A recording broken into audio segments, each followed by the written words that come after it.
बिस्मिल्लाहिर्रहमानिर्रहीम। नाज़रीन अस्सलाम वालेकुम, मैं हूं आतिफ आरिफ और आप देख रहे हैं मेरी राय चैनल। नाज़रीन आज हम बताएंगे कि ईरान ने फिर जो है मिसाइलों की बारिश की और इस मरतबा सजील मिसाइल मारे और इसराइल में तबाही तबाही है। दूसरा जंग, ट्रंप का भागना और पैंतरे बदलना, वो भी मैं आपको बताऊंगा।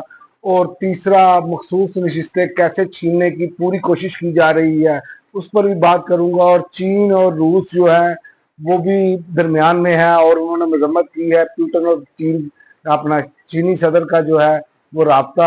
और इसके अलावा आप देखें कि अली अमीन गंडापुर का रात को वीडियो पैगाम, क्या केपी की हुकूमत जो है वो फारिग होने जा रही है, मामला सड़कों पर, इमरान खान की रिहाई कैसे होगी, ये सब पर बात करते हैं। लेकिन सबसे पहले ईरान का एक बार फिर इसराइल पर बैलिस्टिक मिसाइलों की बारिश, कई इमारतें मलबे का ढेर बन गई और सोशल मीडिया पर जो नेतन्याहू है वो उसका नजारा भी कर रहा है, देख रहा है कि कैसे मलबे का ढेर बनी हुई है। ये वही नेतन्याहू है जो फलस्तीनियों पर मतलब कि इस तरह जालमाना तरीके से बमबारी करता रहा, पूरा 2 साल से वो बमबारी कर रहा था। आज अपनी बारी आई तो चीखें निकलनी शुरू हो गई। इसी पर आप देखें कि अमेरिका का जंग में फौरी शामिल ना होने का फैसला और ट्रंप ने जो है वो पैंतरे बदलने शुरू कर दिए। 2 हफ्ते में अमेरिका फैसला करेगा, अब ये कहा जा रहा है। तो ट्रंप ने अपने गिरगिट की तरह रंग कैसे बदले, उनके बयान में आपको बताता हूँ। ट्रंप का पहला बयान, फौरन तेहरान छोड़ दो। ट्रंप का दूसरा बयान, मैंने मासूम लोगों की हिफाजत के लिए कहा है। तो ट्रंप का तीसरा बयान, हमारा सबर खत्म हो रहा है। फिर हमारे अगला बयान, हम अपने फौजियों को खोना नहीं चाहते। फिर हम रहबर आला ईरान के सुप्रीम लीडर की पनाहगाह जानते हैं, फिर हम इसे अभी कत्ल नहीं करेंगे। फिर बयान आया, आओ हम मुज़ाकरात करें, हम बगैर किसी शर्त के मुकम्मल हथियार डालने का मुतालबा करते हैं। फिर उन्होंने कहा कि अगले हफ्ते का इंतजार करो, जो अब इन्होंने कहा है हम ईरान पर हमला करेंगे। ट्रंप, हम ईरान पर हमला नहीं करेंगे और जंग में दाखिल नहीं होंगे, ये भी ट्रंप ने बयान दिया। मैं 2 हफ्तों के अंदर फैसला करूंगा कि हमने हमले करना है या नहीं करना।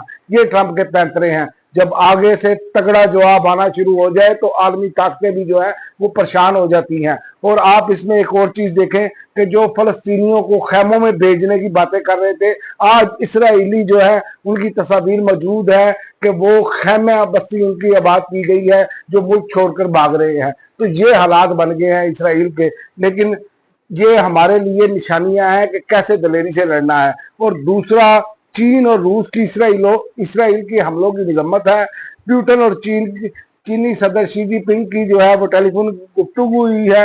ईरान का इसराइली हमले रोकने के लिए किसी से भी मुज़ाकरात ना करने का ऐलान जो वो मुज़ाकरात की ऑफर कर रहे हैं। उन्होंने कहा तमाम ममालिक खुद को इस जारियत से दूर रखे। ईरानी वजीर खारजा ने यह वार्निंग जारी की है। तो हालात आपके सामने हैं, आप देख लें। ईरान ने बहरहाल जो है वो मर्द मुजाहिद होने का सबूत दिया और उनके सजील मिसाइलों ने जो, और मिसाइल भी अजीबो गरीब तर्ज के हैं, वो देखकर तस्वीर, मैं तो खुद हैरान हो गया। मैं थंबनेल पर इसकी तस्वीर लगाऊंगा, आप थंबनेल पर देख सकते हैं तस्वीर। तो आप यहीं से अंदाजा कर लें कि क्या हालात बन गए हैं इनके, और कहां पर ट्रंप जो इतनी बड़के मार रहा था अब कहां पर रह गया है और क्या सूरत हाल बन गई है। ये पैंतरे बदलने, क्योंकि पूरे यूरोप को भी मालूम है और अमेरिका को भी मालूम है कि ये जंग जो है ये मामला हाथ से निकल जाएंगे। और अब बात करते हैं पाकिस्तान में जो सियासी अदम इस्तेहकाम है उस पर बात करते हैं। सबसे पहले तो अली अमीन गंडापुर का जो वीडियो पैगाम आया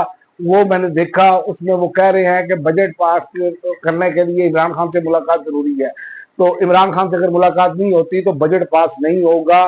बल्कि उससे पहले अली अमीन गंडापुर ने यह भी कहा है कि मेरे पास ये इख्तियार है, मैं असम्बलियां तोड़ दूं।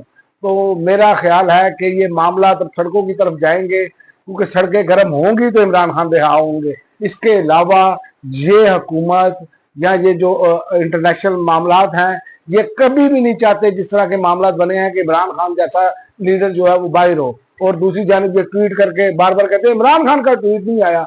वो बेशर्मो, वो कम अज कम यही देख लो वो आपकी कैद में है, वो भाई उसे बाहर छोड़ो, फिर उसके बयान का अंदाजा करो। लेकिन ये बात बार बार इनके जो टटपुंजी है ना वो ये दोहरा रहे हैं। लेकिन मुझे लग रहा है कि इमरान खान की रिहाई अब पाकिस्तान की जरूरत बन गई है, क्योंकि जिस तरह का माहौल बन चुका है, क्योंकि कोई लीडर खुल के इस तरह बयान नहीं दे रहा, चाहे वो हमारी पूरी सियासी क्यादत हो और बल्कि मजहबी जमातों का तो ये बहाल हो गया है, ना ईरान की हिमायत कर सकते हैं, उनके लिए चंदा लेने की अपील कर सकते हैं, ना ये इसराइल के लिए चंदा लेने की अपील कर सकते हैं, क्योंकि इनकी तो चंदा मुहिम चलती है और ये चंदा मुहिम पर चलते हैं। आप देख ले, आपके सामने है कि 2 साल से फलस्तीन पर जिस तरह कहर टूटा, कि जिस तरह उन्होंने जुल्म और जबर किया, ये मजहबी जमातें खामोश रही। तो ये अब अपना दाल दलिया जो है गलाने के लिए मजीद परेशान है। लेकिन अब सवाल आप क्या किए जाते हैं, इमरान खान का ट्वीट नहीं आया, इमरान खान का ट्वीट नहीं आया। तो भाई इमरान खान का ट्वीट तो आपकी कैद में है। इमरान खान के उससे पहले के बयान सारे लेकर देख लें। इससे पहले जब इमरान खान के दौरे हुकूमत में गजा पर जब इसराइल ने चढ़ाई की, तो इमरान खान ने फौरन उस वक्त के वजीर खारजा शाह महमूद कुरैशी को भेजा, आलमी सतह पर आवाज बुलंद की, अक़वाम मुत्तहिदा में आवाज बुलंद की, हर जगह पे हर फोरम पे ओआईसी बुलाई, आपने बुलाई। लेकिन ये बेशरम कभी भी मियां नवाज शरीफ से ये मुतालबारी करेंगे, नेतन्याहू को मुखातब करेंगे, मोदी को मुखातब करें, ये कभी भी जरदारी को ये नहीं कहेंगे कि नेतन्याहू को मुखातब करेंगे हम, उसको मुखातब करें, मोदी को मुखातब करें। ये इनसे कभी भी ये डिमांड नहीं करेंगे। और दूसरा जो मखसूस रिश्तों वाला ड्रामा हो रहा है वो सारी दुनिया देख रही है, पाकिस्तानी कौम देख रही है। उसमें जो सलमान अकरम राजा साहब ने सवाल उठाए वो बड़े वैलिड हैं, और उन्होंने उठाए कि मुल्क में की सबसे बड़ी पार्टी से इंतखाबी निशान छीना गया, पार्टी को इलेक्शन में तस्लीम नहीं किया गया, 8 फरवरी को फिर धांधली की गई, जीतने के बाद दोबारा गिनती के नाम पर 6 सीटें मजीद कम की गई, उम्मीदवारों को आजाद डिक्लेयर किया गया। अब मखसूस नशिस्तें जो हैं वो उससे महरूम करने की तैयारी की जा रही है। तो ये उन्होंने कहा है, जिसके और जस्टिस जमाल खान मंदोखेल का बड़े अजीब से दिमाग है, उन्होंने कहा जिन्होंने आजाद उम्मीदवारों को वोट दिया उन्हें पता था कि मखसूस रिश्ते जमात को मिलती हैं। तो जैसे जमाल खान मंदोखेल साहब ने ये बयान अपना दिमाग दिए। अब ये बताए, इससे तो पता चलता है कि मुकम्मल प्लानिंग थी कि जमात इंतखाबी निशान छीन ले, जमात तस्लीम ना किया जाए ताकि मखसूस रिश्तों पर यह मामला था। इसका सबसे पहले मामला जो है ये इलेक्शन कमीशन के जितने अरकान हैं इनको लटकाया जाए, इन पर आर्टिकल 6 लगाया जाए, जिन्होंने अवाम के साथ इतना बड़ा धोखा किया और अवाम की जो अक्सरियत पार्टी थी, जो अक्सरियत जमात है, जिसको अवाम चाहती है, उसने इलेक्शन कमीशन ने उसका गला घूटा और ये अभी तक चिपक के बैठा हुआ है इलेक्शन कमीशन अभी और इनके अरकान भी। तो इसकी वजह क्या है? इसकी वजह यही है कि इस हुकूमत को तूल देना है। लेकिन जो हालात नजर आ रहे हैं, जिस तरीके से ये मामला फंस चुके हैं, इसके लिए इमरान खान की जरूरत है और इस तरह का लीडर हो जो मकबूल भी हो अवाम में और भरपूर अंदाज से जवाब दे सके। जिस तरह के आपके सामने है, ईरानी सुप्रीम लीडर ने बिल्कुल मर्द मुजाहिद होने का सबूत दिया और आज जो नया हमला किया उसमें उसने बिल्कुल सरप्राइज करके रख दिया। हर रोज ईरान तमाचे मार रहा है इसराइल के मुंह पर और दुनिया देख रही है और आप देखेंगे और मुज़ाकरात की मुसलसल ऑफर भी की जा रही है ईरान को।